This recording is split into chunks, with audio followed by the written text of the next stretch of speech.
وسام ابو علي تألق ما شاء الله، الله اكبر، حاجه جميله وحاجه رائعه مع النادي الاهلي.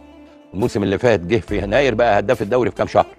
النهارده مفيش مباراه نمسك الخشب، لو هنا في خشب يعني مفيش خشب كله ازاز. يعني عامل شغل عالي سواء اسيستنج او سكورينج او ما هو لعيب الكوره دايما يقول لك في 3 مهارات اساسيه غير المراوغه: باسنج، شوتنج، دريبلينج. باسنج يباصي، شوتنج يشوت، دريبلينج يجري بالكوره، سكورينج يسجل. وعنده كل حاجه، عنده كل حاجه.